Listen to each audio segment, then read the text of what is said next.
Hi,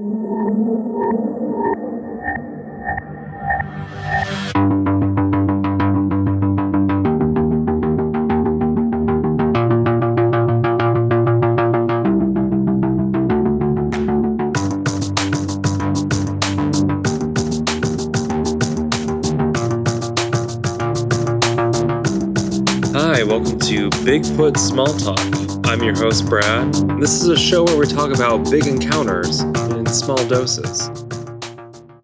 If you've had an encounter with something that you think should not exist, please email me at bigfootsmalltalk@gmail.com. I'm excited to hear from you, and I'd love to share your story with other listeners. I thought the best way to start off the first episode was to talk about my own first encounter with something that I didn't believe in until I saw it with my very own eyes. I grew up in Northwest Ohio, and I still live here as an adult, and I've always had a love for the outdoors. When I was younger, my father used to take me fishing, and we'd do a lot of outdoor activities, whether it be sports or hiking, and I took this passion into my adult life. Luckily, I found a friend who shared this love for the outdoors, and we quickly grew to become avid fishermen. We're a little bit like the Grumpy Old Men cast, only she's a woman, and she's a better fisherman than I am. We would love to fish for catfish, and we had a great spot out by Lake Erie that we would usually go to, until a few years ago when a flood took out the road that led to the access point.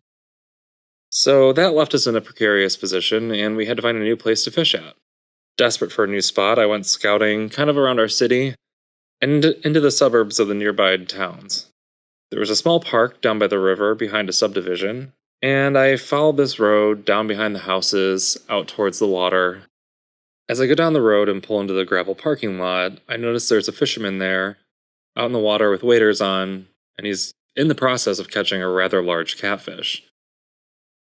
So I sit and watch, and lo and behold, he pulls in a catfish, and a few minutes later, he catches another one right away. I figured this is a great spot, and I should check it out. I get out of my car, and my car's facing the river. On the left-hand side, there's about 100 feet of river rocks that lead to the water, very flat, probably a floodplain. And on the right, there's some brush, and where the tree line is. So I decide to get out, and I look over to the right, and it looks like there might be an opening past the brush, and I walk through it. And as I make my way over there, I find this small little beach, kind of tucked away in front of the and looks pretty secluded. It's right by some rapids. I think this could be a great spot. And as I'm standing there, I look down, and in the sand is a footprint. At first, I think, oh, it's a human print. Why would someone be over here with bare feet? It's kind of towards the end of fall. It's kind of cold out. I'm looking at it, and I realize it's way too big for a human footprint. And then for some reason in my mind, I start thinking, that's a bear print. Mind you, there are no bears anywhere close to me, within hundreds of miles. There's never been a bear in my city. And for some reason, the only other thing that my mind could make sense of is that it must be a bear print because it can't be a human print, and I don't know what else it'd be. So I get kind of panicky, and I feel like something's watching me. I look around, there's no one around me except for the fishermen way down the river. But for some reason, I just cannot shake that feeling of being watched. So I kind of get panicked, which is odd for me. I'm very comfortable being outside and in the outdoors. And I quickly make my way back to my car through the brush. I get in my car, I'm sitting there watching the fisherman. He pulls in his third or fourth or 10th catfish, all the size of his forearm or bigger. And I kind of forget about the footprint, and I call my friend. I'm like, hey, I think I found a spot. We should check it out. And we make plans to go the following night. The next night rolls around. We meet up at about 10:30 p.m. and we have all our fishing gear. We get settled into the car, pack everything up, head over to the park. The park, luckily, is a 24-hour park, so there's not any regulations on leaving at sundown. We pull in, and we're the only people there, which generally is what we want. We'd like to just kind of hang out by ourselves. I pull down that same road and pull into that same parking lot, and we decide to go off to the left where there's that 100-foot swath of river rock and go up kind of just in front of the rapids, and we figure we'll launch our lines in and let them drop down and hopefully catch some fish.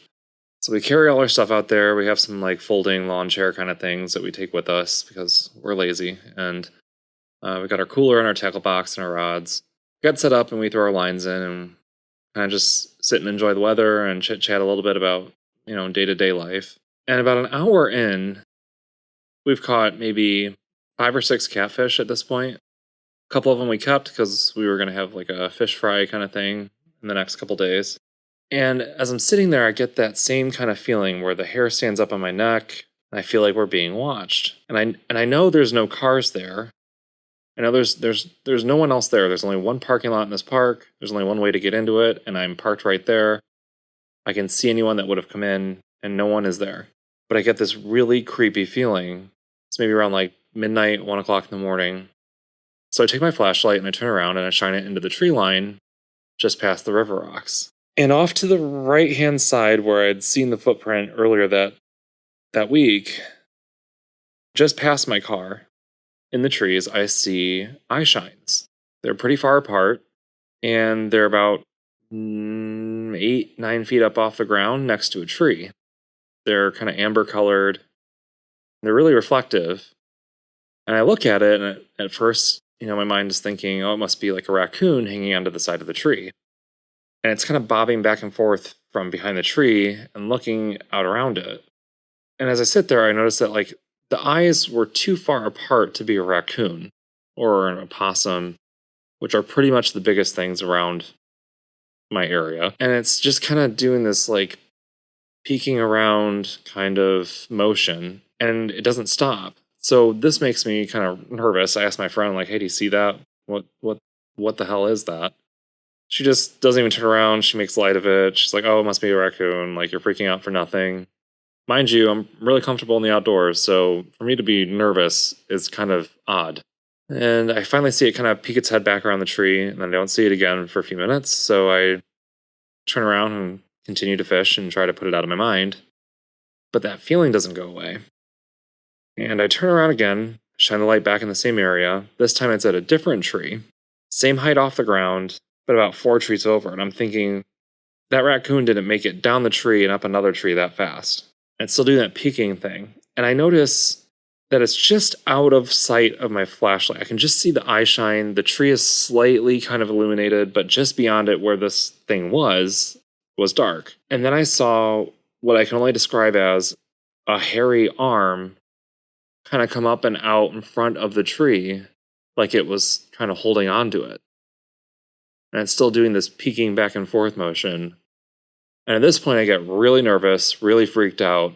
I don't tell my friend exactly what I saw. I was like, hey, we need to get going. I'm not feeling great. I just made it sound like I was tired and it was late. She agreed. So the only issue here now is that I have to walk towards this thing because my car is in between us and it. And I'm carrying a bunch of stuff, so I'm not really fast, and I'm on river rock, so I can't move fast. So basically, that 100 feet walk to the car, I have never been more nervous in my life. Because I don't know what this thing is. I know it's huge. I saw an arm. I don't know how to describe. I'm trying to make sense of it in my mind, and I can't. We hurriedly get in the car. I just kind of throw everything in the back seat instead of packing it up, all nice and tidy in the trunk. And we get in, and as I turn my car in the parking lot around, I kind of have to do like a 3-point, 4-point turn. My headlights just graze over something as it ducks behind a tree, and it looked like a shoulder of something standing upright. And this thing was maybe 8.5 feet tall. I didn't say anything to my friend because I don't want her to think I'm crazy, but I will never forget what I saw.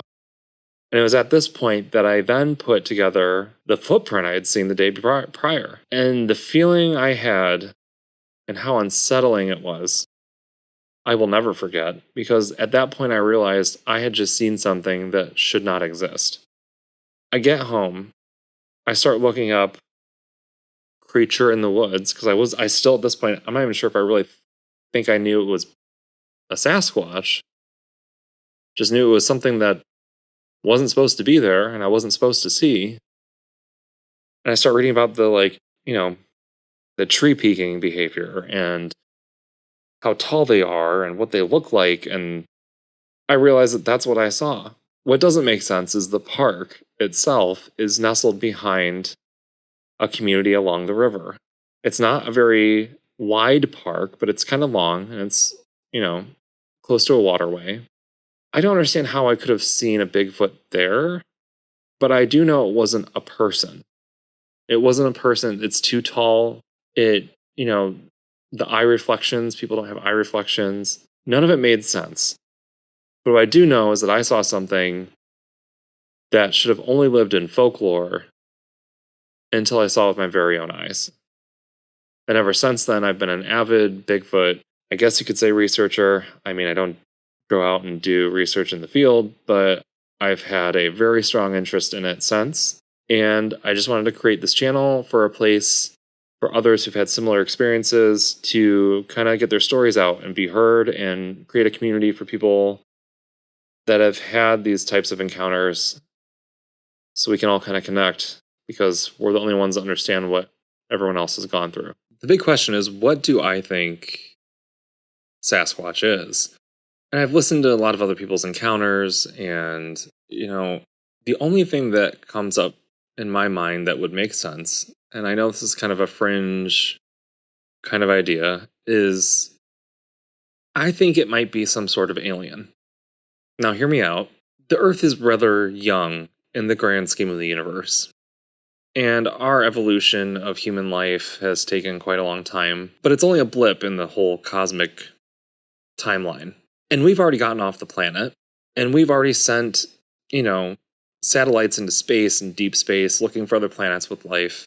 And with how many encounters there are that also have sightings of UFOs and lights and this and that, combined with how Sasquatch seem to show up in places that might not even make sense for an undiscovered species of great ape. My only thought is that maybe it didn't just always live here. Maybe it's come from somewhere else, and maybe they're here for a moment and then they're gone. Or maybe they're here for a little while. They don't stay here forever. I don't buy into the whole, there's a species of great ape running around North America and the world that has a large enough population to breed in environments that don't necessarily sustain life in that way.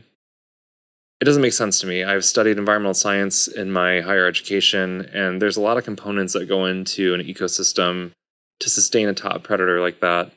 Not only would we see signs of it in other ways, but we would also come across bodies and carcasses. We would have more sightings and, concrete evidence if there was something that have always been here, but just somehow evaded human life. So that's my take on it. Take it for what it is. I know there's no right or wrong answer here, because we don't know what they are. We just know there's something. I'm always open to other, takes on it, and I'm happy to hear other interpretations that people may have. So that about wraps it up for our first episode. I hope to hear from you guys. If you've had an encounter, remember, email me at bigfootsmalltalk@gmail.com, and I'd be happy to share it with everyone else.